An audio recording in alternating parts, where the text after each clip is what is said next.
It is New Year's Eve. It is Yeah. New Year's Eve. 2020. We've been waiting for this. It's time to say goodbye. Go on your merry way. 2020. You've brought so many joys to so many people. I feel like tonight was like, let's get back into Kentucky, see what's going on around our state. Okay, where are we going? We're going to Old Louisville. Old Louisville. Yeah. Okay. It's not the new Louisville. That's the new Louisville. Old Louisville. Got it. Yeah. Okay. So yeah, this is Old Louisville Witche's Tree. Okay. So yeah. Okay. Like when you say Witch's Tree, what are we like? I mean, is it like legit? Like this is? We got somebody coming on. Yeah. We're going to be calling him here soon. Okay. His name is David. He's like, I was told that he was one of the first people to write about this particular Witch's Tree. Okay. So we got a ground zero guy. We kind of got a ground zero guy. He might not be Excellent. ground zero, maybe ground one. Ground one. Okay. Like he's like a little on the sidelines. I was reading before you got here. We started this. Yeah. I read a little bit, kind of like touching up on our Witch's Tree in Alexandria, Kentucky. Yeah. And there's a lot of urban legends about that one. Really?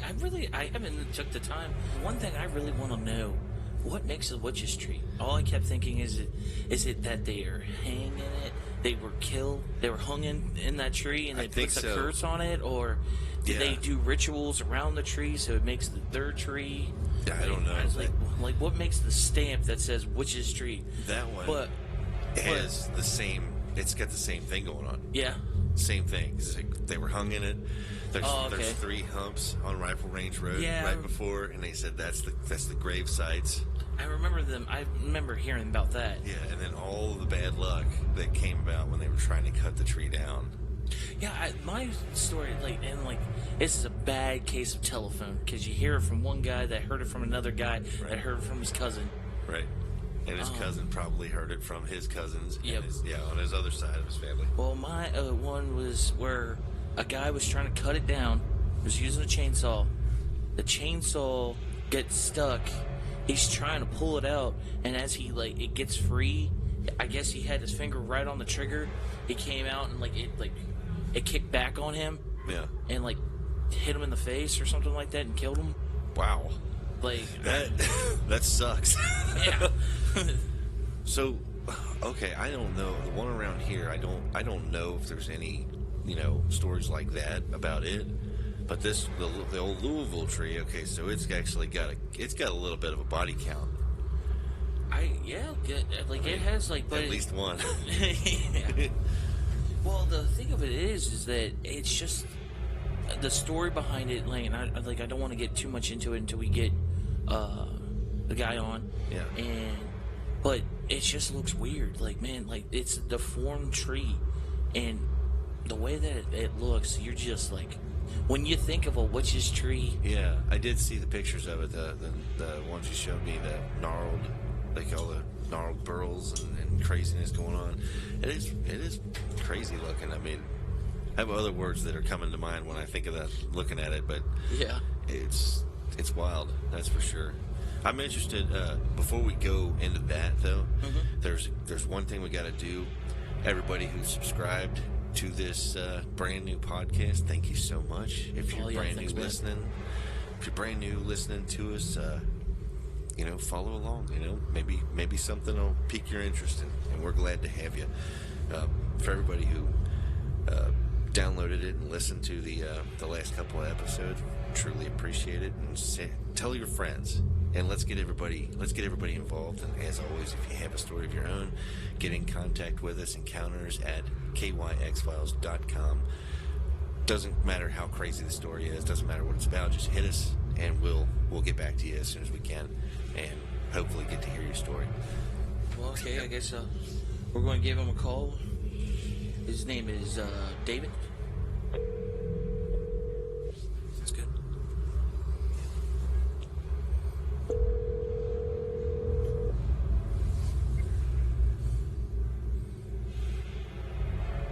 Hello? Hello? Yeah, this is David. We're actually starting the recording right now, man. That's right. Yeah. Okay. Well, David, like as we're getting into this, I just kind of want to give the kind of a backstory to who you are. I was told that you were one of the first people to write about this Witch's Tree. Is this something that you normally talk about, you write about and stuff? Or is this just a hobby? Well, yes and no.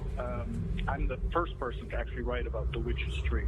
And how I got involved in all this is I lived in Old Louisville for many years. I moved out of the neighborhood a couple of years ago, but still live very near the neighborhood. But Old Louisville is one of the largest historic preservation districts in the United States. There's 45 square blocks of old houses, roughly 1,400 old homes and mansions. And over the years, it's acquired a reputation for being America's most haunted neighborhood. And I began writing about the neighborhood in 2005. That's when my first book came out. I used to live in a house on 3rd Street on what is known as the Old Millionaires Row. It was a 3-story house built in 1895 that was supposedly haunted. That's what the previous owner had told me. It came with a ghost named Lucy, and I love ghost stories. I don't know if I believe in ghosts. I've never seen one, so I didn't really take it too seriously. And I moved into the house, and all these strange things she told me about started to happen. I started hearing footsteps in the middle of the night. Oh, really? My pet started acting crazy. Things would break. There was this one wall. She told me not to hang pictures on the wall because pictures would always fall off that wall. She said it was the poltergeist would knock them down. And sure enough, we never, for the 8 years we were in that house, we could never keep a picture on that wall. Wow. I never did see a ghost in the time I was in the house, but all these weird things happened, and that's what made me start to see the neighborhood in a different light. I started talking to people, and they started sharing their stories about the old homes and mansions they lived in and the family legends that had been passed down. So I started writing down these stories as my way of kind of promoting the neighborhood. And since then, I've had 12 books published. Wow. Not all of them are about the neighborhood. Not all of them are about the ghost in the neighborhood. But of the 12 books I've written, the most popular are the 3 or 4 sets of ghost stories, supposedly true ghost stories from the neighborhood. Wow. And so I just really love this neighborhood, and I find that folklore, legends, ghost stories, it's a great way to educate about more than just the paranormal. I always tell people you don't have to believe in ghosts to enjoy a good ghost story. People love ghost stories. And there's more than just paranormal to ghost stories. People like to be thrilled, but there's history and there's real life characters, there's local flavor. And so one of my recent books, that's when I wrote about the Witch's Tree. And the Witch's Tree is a gnarled and twisted tree that sits at the corner of 6th and Park in Old Louisville. And according to legend, it's a corner where, back in the day, a coven of witches used to meet. Okay. And supposedly back then, there was a tall maple tree that stood there. And it was a beautifully tall, majestic, perfectly straight tree. And every night, this coven of witches would meet under its branches, and there they'd cast their spells, and they brew their potions, and they do the things that witches do, and went on that way for many, many years. But in 1889, things were kind of interrupted because that year, the city announced their plans to chop down the beautiful tree because they wanted to use it for the upcoming Mayday celebrations. They wanted it for Maypole. If you know anything about Mayday, May 1st, we don't celebrate it in the United States like we used to. Yeah. 100, 200 years ago, May 1st was like the welcome to spring. It was, it was the banishment of the cold winter months, and they were celebrating the warm spring and summer months ahead. Yeah. And at the centerpiece of any Mayday activities, you had to have a maypole. They'd find a tall, beautiful tree. They'd fell it. They'd strip it of its bark. They'd festoon it with garlands and wreaths and greenery. They'd erect it someplace, and from the top would dangle a wreath of hawthorn. Okay. And from that green wreath, they would dangle colorful ribbons, and usually children would grab the ends of these ribbons. They do these intricate dances. They leave these elaborate patterns, and it was, a happy, festive, joyous occasion. But if you know anything about witches, at least the stereotypical kind, they're not big on happy, festive, joyous occasions, and they don't like children. So they didn't like this plan for their tree. They warned the city not to chop the tree down from them and take it away from them. But they must not have taken witches seriously in Louisville back then, because someone came and they chopped the tree down. And as it came crashing to the ground, the witches went shrieking off to the west end. Where back in the day, there were still forests in that part of town. when the witches found a forest with a new maple tree where they could hide out and continue their rituals. But before they left, the head witch turned around and she cursed the city. And her final words were, beware, beware, 11th month. And no one really understood what the warning was, and no one took it seriously. No. And May 1st came, they danced around the maypole. Afterwards, they chopped it up into logs, and they burnt the logs in the big Whitsuntide bonfire, as was custom. And people, they promptly forgot about the witches. They promptly forgot about the warning, and they thought that was that. But exactly 11 months later, they were reminded of the curse. It was March 27th, 1890, the day the witches' curse came to fruition, and it came in the form of a massive tornado that came barreling out of the witches' forest to the west. And it was in the evening, people who saw this tornado kind of emerge from the witches' forest and come barreling towards downtown Louisville, said it was huge.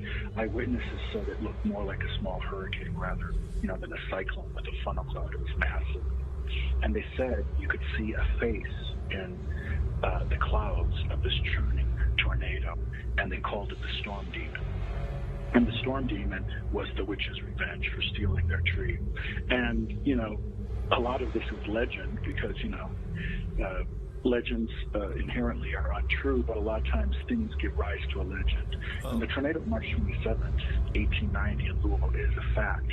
And it's a fact that newspapers across the country, including the New York Times, they wrote about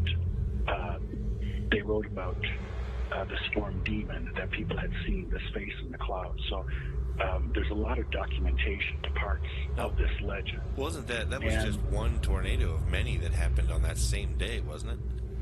All over a certain region of the United States, yeah. But this was the one that hit Louisville. Yeah. And it was one of the two deadliest in the city's history. And the tornado barreled into town and just destroyed most of what was, downtown Louisville back then, what was the city core.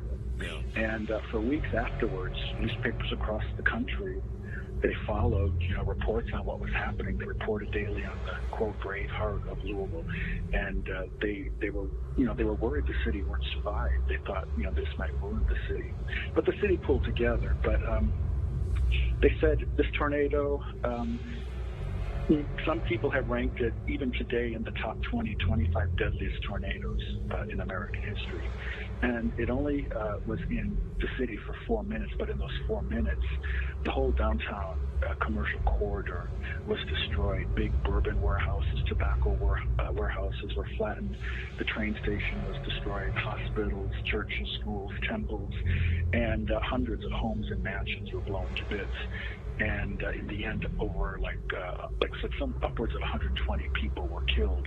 And they said of those people killed, a good number belonged to something known as the Mayday Celebration Committee, the committee that shut down the tree and stole her from the witches. So it looks like the witches got their revenge in the end. And the thing is, after the tornado wreaked its havoc in downtown Louisville, it started kind of rolling south out of the city, and it eventually came into what is Old Louisville today, which is immediately south of the city. And as it came to the corner where the Witch's Tree had stood, they said a bolt of lightning shot out from the tornado. It was like it was hurled by the hand of the storm demon. This bolt of lightning hit the stump of the maple tree, that used to be there, but there was this huge explosion, and in a shower of sparks and flame and smoke, the tree that is there today sprang up from the earth to replace the tree that was stolen from the witches. And as you see the tree, you see it's not perfect and straight and majestic like it used to be. Gnarled and twisted. It's covered in burls and warty bark. Half of the branches overhead are dead. And it's kind of spooky and ominous looking, and people say spooky and ominous is always good for witches, so not surprising. The witches have returned to that corner, and many nights you'll find witches there brewing their potions and casting their spells and doing the things that witches do. And over the years, it's become something of a tourist attraction. People go to that corner, and they leave things on the tree to kind of make amends to the witches, to symbolize they're not going to steal from them anymore. They leave Horseshoes, a lot of times they say if you are going out to bed on the ponies at Churchill Downs, if you leave a horseshoe, the witches will help you bet on the ponies. So I see a lot of horse-related things, like they leave beads and all kinds of trinkets, angels, candles. There's been some documentation that voodoo people used to meet there, so there's a lot of voodoo things. You see witch bottles and gree bags, gree bottles, lots of beads like New Orleans Mardi Gras beads. Yeah. People roll up prayers they've written on parchment or on paper and wedge it in the bark. There's old coins, bells, dolls, all kinds of things. There people leave everything. And of course, people steal things from the tree as well. It's not a good idea to steal from the witches, though, because they have a Facebook page, and when people steal from the witches, the witches on Facebook will put curses on them. You can actually go to the page and see some of the curses that have been levied over the years. No kidding. They're equal opportunity witches, though. They'll also give good luck charms and blessings to people who leave things for them. So you think they've kind of moved more neutral? Yeah. Okay. I got it. Yeah. So what about like right now and the more recent? I mean, is the tree still? I mean, is it still kind of an anonymous centerpiece to that area, or is it? Do people look at it more like a tourist attraction, or is it an actual? You know what I mean? What is the? Well, it is a big tourist attraction. People come to leave things and take pictures, but New Age witches, they meet there on a regular basis. Nights of the summer solstice, the fall equinox, I've seen groups there. A couple of summers ago, I was driving home. It was the night of the summer solstice, and it looked like a group of maybe 10 or 12 people. They were standing around the tree. They were holding hands in a ring, and they were all wearing like white, kind of druid gowns. They had big, droopy hoods. You couldn't see their faces. You couldn't tell if they were men or women, but they were kind of chanting and swaying. They were doing something around the tree.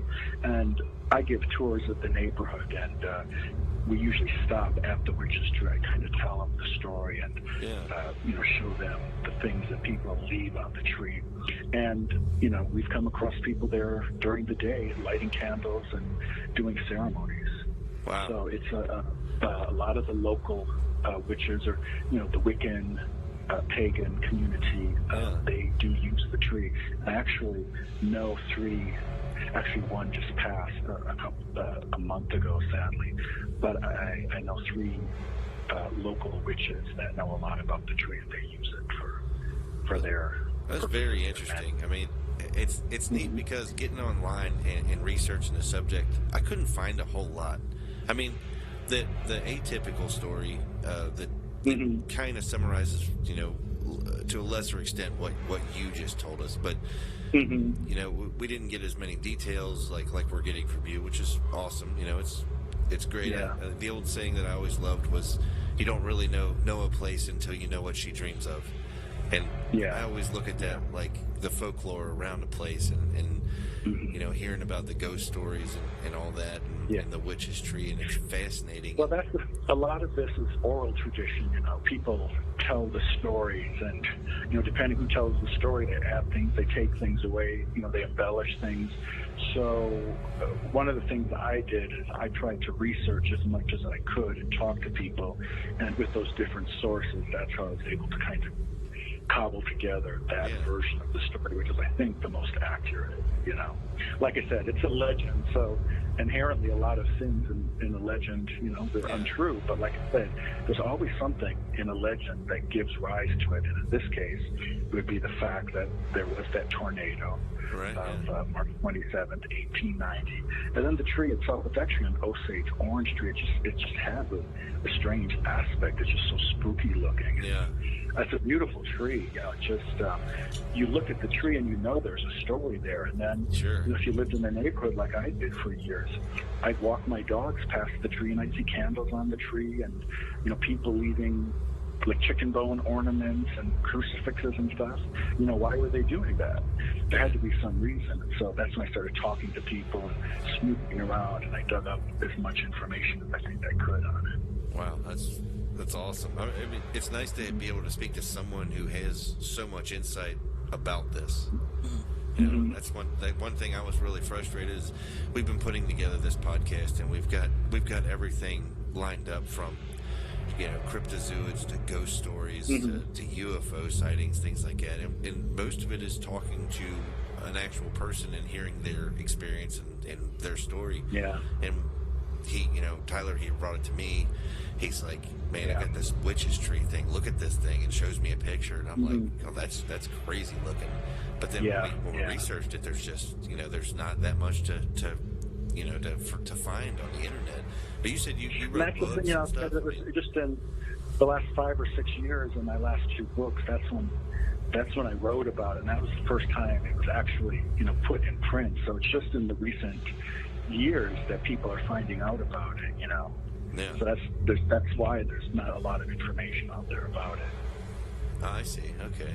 So if maybe if you wouldn't mind, you could send us over like how we can get a hold of your book and stuff like that. Sure. And you know, when we put this podcast up, we'll actually put your links and stuff like that, information on your books and you know, everything that you're doing, and that'd be great, because I know there's going to be more people, not just us, out there wanting to know more, and you know, it'd be nice to be able to point them towards you, at least to learn this incredible story.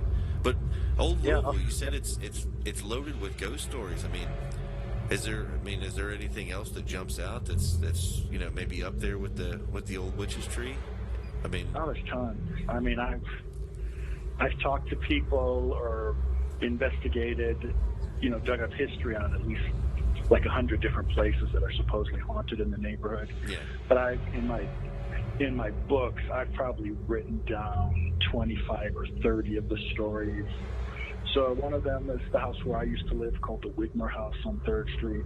There's a church at the corner of 3rd and Ormsby, and it's haunted by someone they call the Lady of the Stairs. It's a beautiful church, and they see this female apparition pacing across the porch very often in the evening on cold nights. And they say the ghost of a young woman who was supposed to meet her fiance there one night. They were supposed to elope. Her parents didn't approve of him, but she waited all night. He was stationed at nearby Camp Zachary Taylor.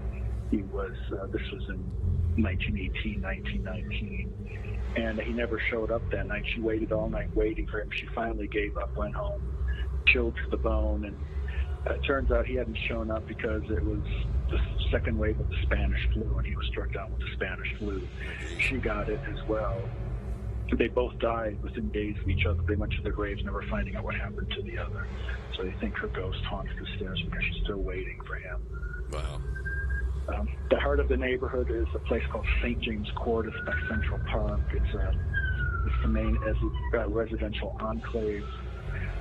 There's a house museum called the Conrad Caldwell House, beautiful Romanesque limestone mansion from the 1890s. That's got 5 or 6 ghosts that haunt the place. Yeah. There's a famous Pink Palace. It's haunted by a helpful ghost called Eerie. There's a young boy that shows up in the winter. They call him the Ice Boy. He supposedly was a ghostly ragamuffin. Came from days when he died in a fire at one of the big buildings there, an apartment building on the court. Wow. There's a house on 4th Street that's actually the topic of my 13th book, which will be out next year. It's about, if you Google it, it got a lot of national coverage. There was a grisly murder uncovered in 2010. It was the evening of June 17, 2010. That night at 9:30, the police got a call. One of the guys living there was barricaded in the bedroom on the 2nd floor. It was the owner. His name was Jeffrey Munt. No. And he called the police, telling them his boyfriend was outside in the hallway trying to break through the wooden door to come inside and murder him. And so the police responded. They came and arrested his boyfriend. His name was Joey Bannis. And in the process of questioning the two, they started hearing grumblings about somebody knowing something where a body was buried, and they didn't really take it seriously until they went down in the basement in the old wine. They started digging, and 4 feet below the surface, because it was a dirt floor, they found the body of Jamie Carroll in a blue Rubbermaid container. Yeah, I think I heard something about that. Yeah, it's crazy. Yeah, it was huge. And they both blamed each other. It was 3 years before they went on trial. I sat in on both of those trials. No. And so the trial itself is fascinating, but what's really interesting is the house they lived in kind of has a really sinister past. It was a sanatorium at one time. A guy named Dr. Van Deens was eventually brought up on ethics charges and rumored to have done strange things, and there a lot of his patients died under mysterious circumstances. Oh, yeah. That's the woman who sold the house to Jeffrey Munch was brutally attacked one night and by one of her tenants, and she didn't die right then and there, and they took her to a hospital to recover, but she never recovered. A couple months later, she was dead. Wow.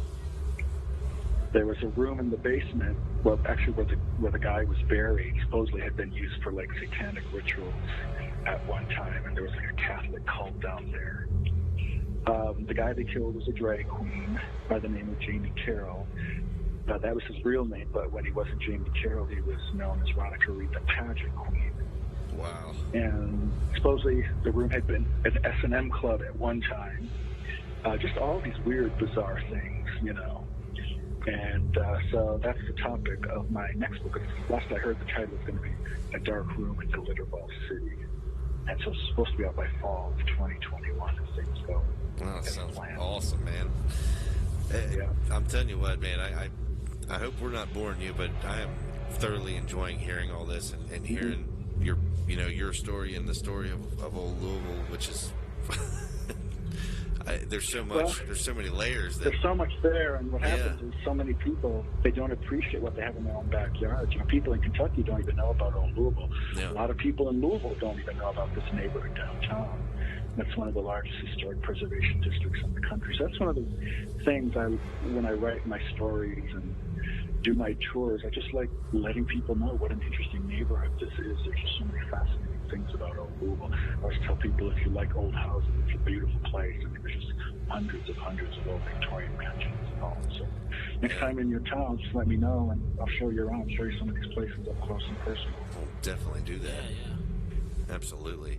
I think it's kind of sad in America, but finding little places like that where they're trying to protect those old buildings. I actually said this to Tyler here. That was probably a couple months ago. I was like, it's kind of sad that in America we tear down our old buildings and we destroy a lot of history. You know, for every one beautiful old building you see, there's probably 10 more that have been lost to history. You know. And, Look at pictures of like where you live. Look at pictures of what it looked like 100 years ago downtown.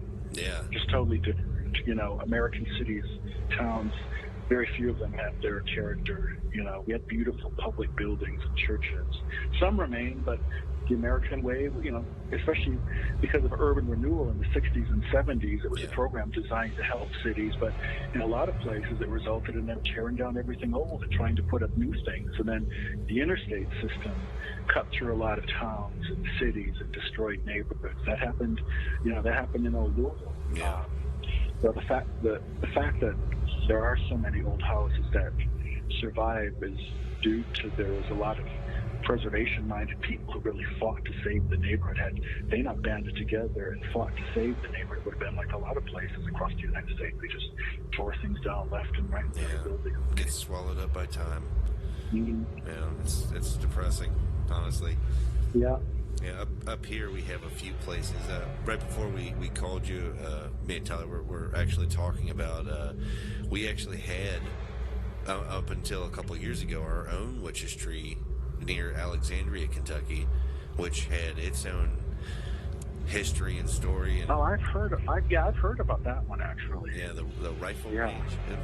Rifle Range Road, yeah. Hey. Yeah, I've heard about that one. I haven't seen it, but that's kind of on my bucket list of creepy places in the state to see. Unfortunately, a few years back, they finally succeeded in cutting it down after years and years of trying. Yeah, no tornadoes but I think yet, though. Yeah. The location is, people still go to the location, though, don't they? Yeah, I believe they do, but it's probably not as exciting. Someone was telling me they went, they did an investigation there or something, and the tree wasn't there, but they still went, so they had a lot of weird things happen. Oh, yeah. That is a common thing here. Yeah, like the whole story behind it, too, is just, it's odd, like, because when I was a kid, I've heard stories about it all over. Like, there's these 3 humps, like going to it, and they always say that's the grave sites of the witches that they hung there.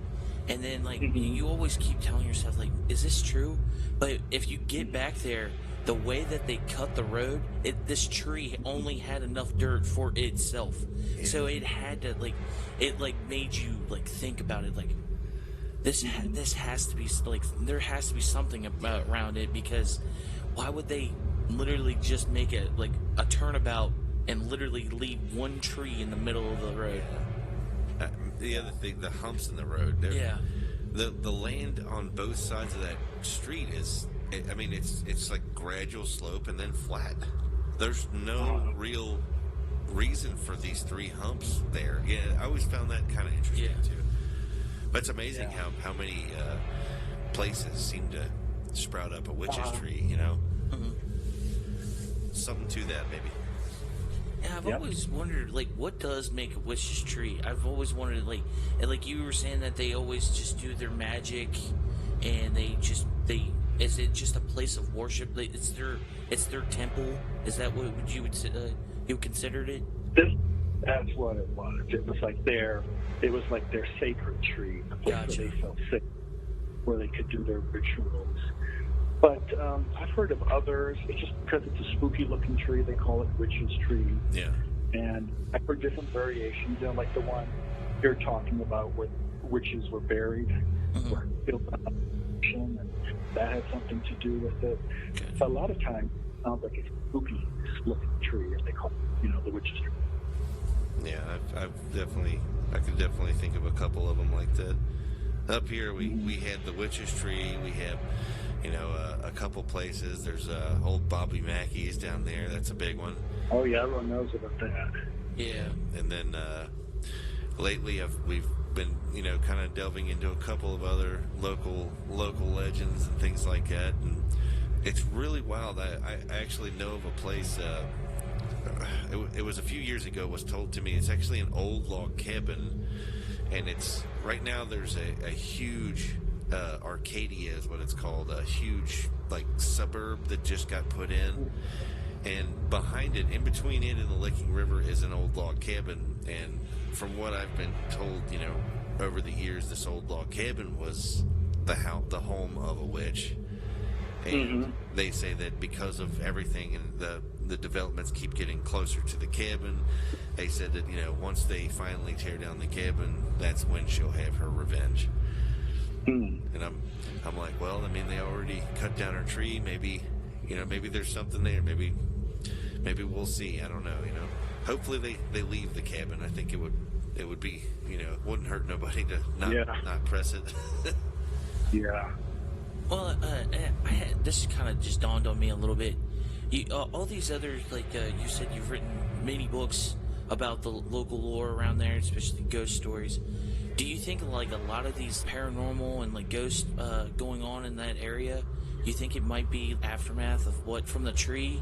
It seems like a far-fetched thing, but you've seen such a big thing happen back then, kind of trickled to it. It's just made that land somewhat of a cursed land. Every time you come here, there's a chance that if you cross those witches. Maybe. I don't know. I mean, when the tornado happened, it was kind of as the neighborhood was being developed. Okay. So that could tie in. But what some of my paranormal friends have told me they think is the reason why the neighborhood is so haunted and why there's so many stories and legends is because, Louisville, the houses for Americans, by American standards, they're old, average, 130 years old. Yeah. So we've seen a lot of history. Lots of generations have lived and loved and died behind these fortress-like walls. But the thing is, unlike a lot of Victorian neighborhoods where the houses are built of wood, in Old Louisville, most of them are built of locally quarried limestone and locally made brick. So they've got really thick walls and solid foundations. Sometimes the basement, foundations are 8 feet thick, and the brick walls are really thick. And so some of my paranormal friends have told me they think it's, we're dealing with residual hauntings. These houses, they're like energy traps. They've they've retained memories of things that have happened in the past. Things that happened kind of imprinted themselves. Yeah. And given the right circumstances, it's like a recording. It plays itself back over and over again. And the tornado, I mean, it was over 100 something people died in that tornado, didn't they? Yeah. Yeah. That's a lot of ghosts right there at once. And, I mean, Yeah.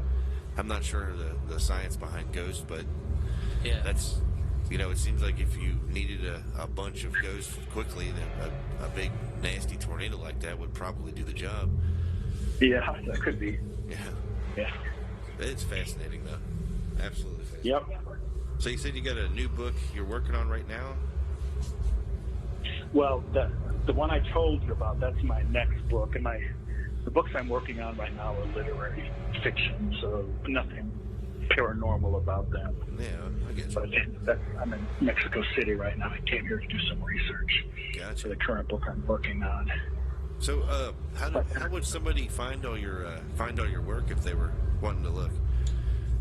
Amazon.com has all 12 of my books. And when I started writing, I was a food writer. When I was living in the supposedly haunted house, I was working on cookbooks. So there's a lot of people like food, so I include descriptions of dinner parties and stuff in some of my books. Most people wanted me to do that. Yeah. But I do history and architecture, like photographic memoirs and sketches, interior design. I've got a different kind of palette.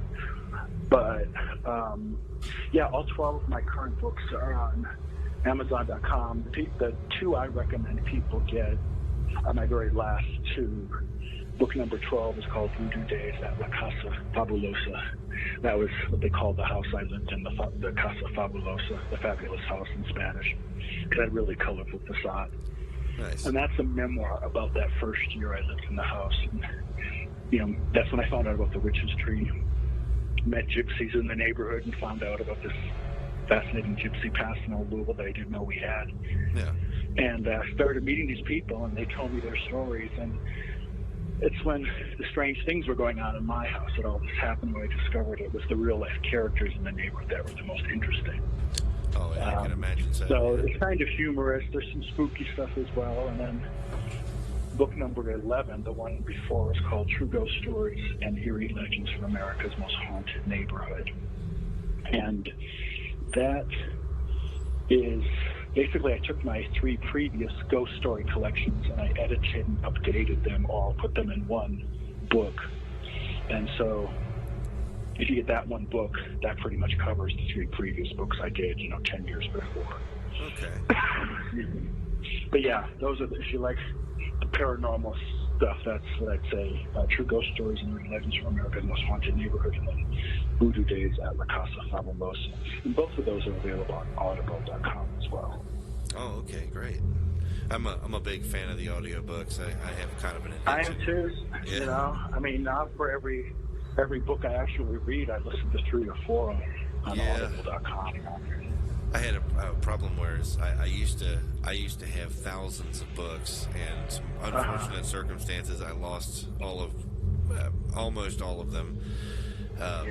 But I started to get on the Audible and basically buy the ones that I had that I really loved, and I'd start listening to them over and over again. And that was a couple hundred audiobooks ago, and now I'm not. I'm to the point now where I cannot have them all installed on a single device anymore. Yeah, I'm the same way. And it's frustrating, but I'm very interested. I'm gonna go ahead and probably pick up this book, The Voodoo Days, and check it out. And it looks great. Got great reviews on it. Yeah. So far, so good.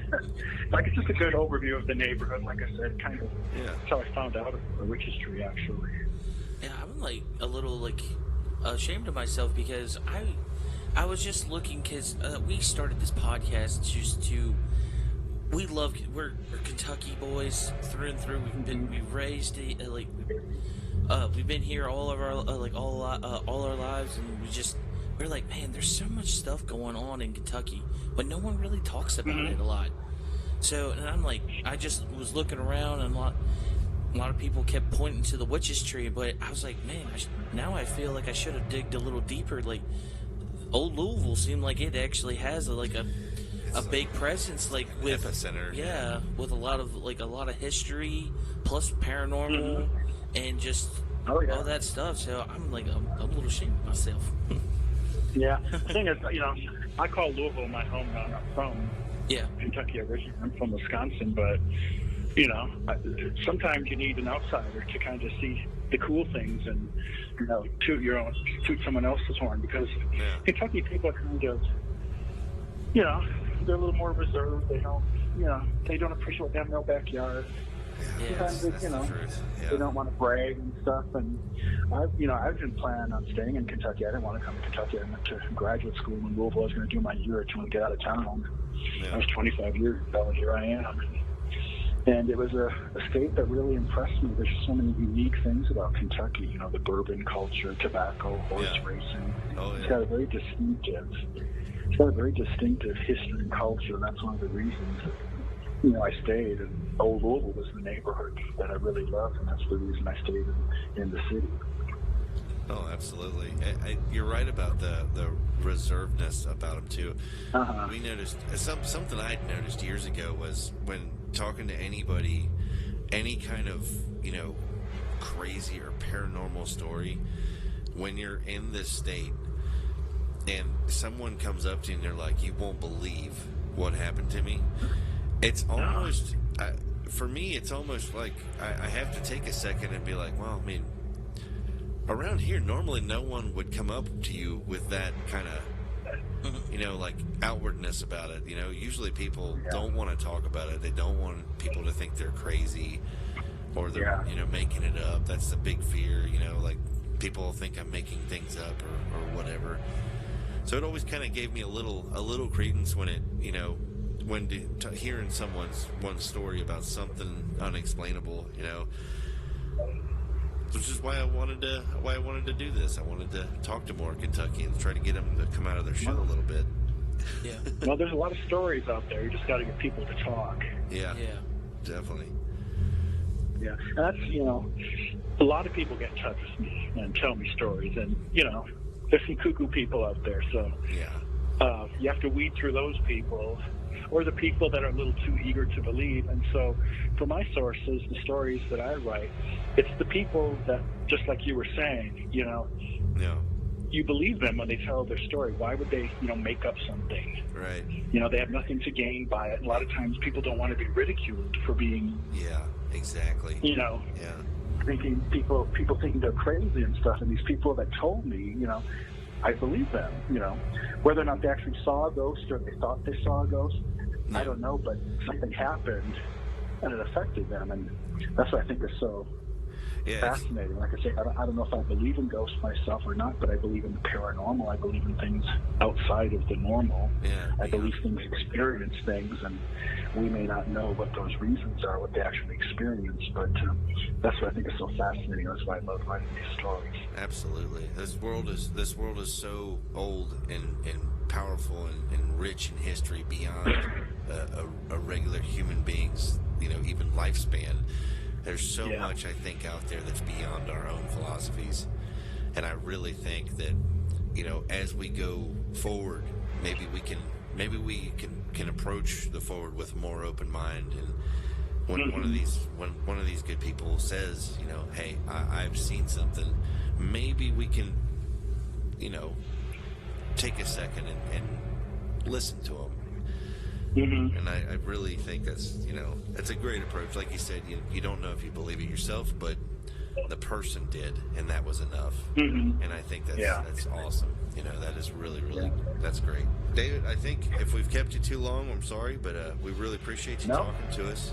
No, enjoyed the time, and keep me posted. Let me know when you're going to share this, and I'll try to spread the word and let people know. And I will put everything that you've ever done or thinking about doing, I will put on this podcast and put it out there and advertise as much as possible. I'll point as many people your way as I can. All right. We're brand new, but we're seeming to pick up some steam pretty quickly.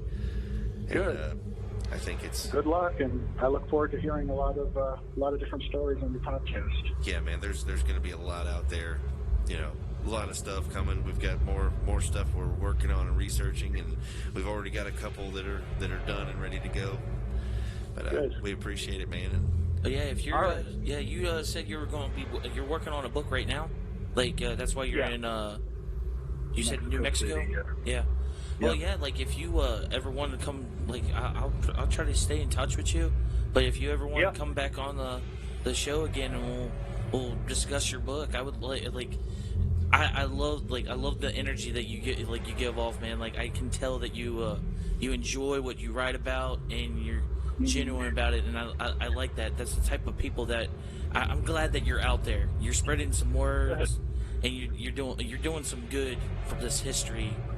So thanks for being on the Sounds podcast, good. man. Yeah, my pleasure, and Happy New Year to both of you. Yep. Happy New Year, man. Hell yeah. All right.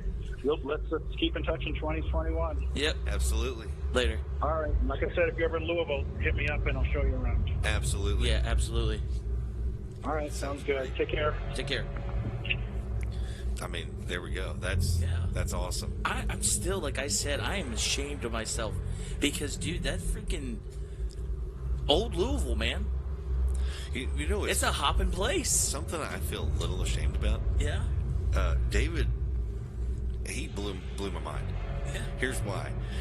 All I knew was there's a guy who wrote about the Witch's Tree. I didn't know what he wrote. I thought maybe it was like a newspaper article, maybe a blog.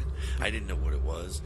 And then this full-blown author, writer, professional writer, I mean, basically a historian for Old Louisville, Oh, yeah. comes on to the podcast and starts talking to me, and all of a sudden I'm over here scrambling, like, whoa, I'm looking up stuff. I'm like, oh my God, I do not want to waste this guy's time because this is a busy guy. Yeah. And I feel like information overload a little bit. I don't know if you ever get that where you're like, really things feel have hit me and I've learned too much about Old Louisville too quickly. I'm just like, I kept thinking, I was like, after hearing them, like, I'm just saying, like, David, he can say that he does his research. Yeah. I personally did not do mine because I feel like a little ant. He was the grasshopper. Like, I was out of my league because, dude, I thought it was just a little newspaper article about the backstory of the Witch's Tree, and then he comes out, he's written 13 books and he's working on another one. Yeah. I'm like, dude. Well, we'll put all the links too. Oh, yeah. Let's just do everything we can to advertise for him. He deserves it. Go read his books. Oh. Get his audiobooks. I'm planning on picking one up. We're going to definitely listen to that at work. I am literally going to go broke because every single guest we're going to have, if they have anything that they're like doing, Lee, you I bought got a t-shirt. I have a t-shirt coming.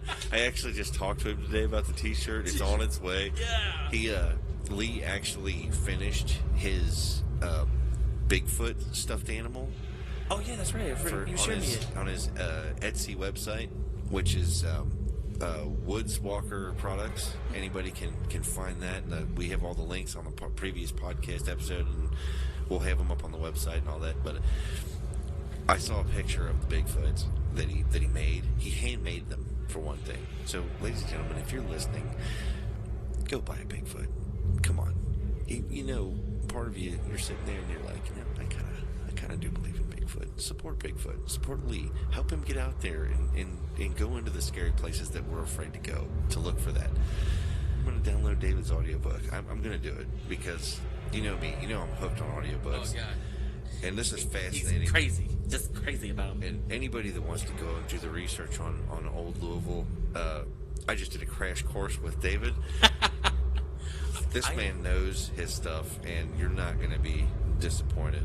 I'm sorry. I took you on this ride, and I totally did not give you any... I'm fully enjoying this. But I'm just really glad that David, as big of an author he is, I'm glad that he jumped on this, like, unknown podcast, willing to spread the word. Right, yeah. But, yeah, I mean, in all honesty, wow.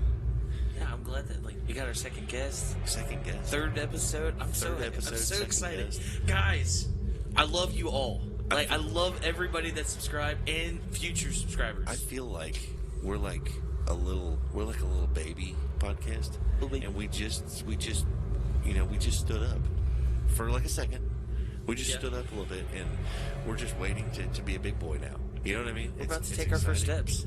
So, ladies and gentlemen, if you're ever around Old Louisville, old haunted Louisville, walking those streets with ghosts and witches and all the things that go bump in the night, if you happen upon a strange-looking tree, maybe you could stop and pay a tribute to it, or maybe you should keep on walking.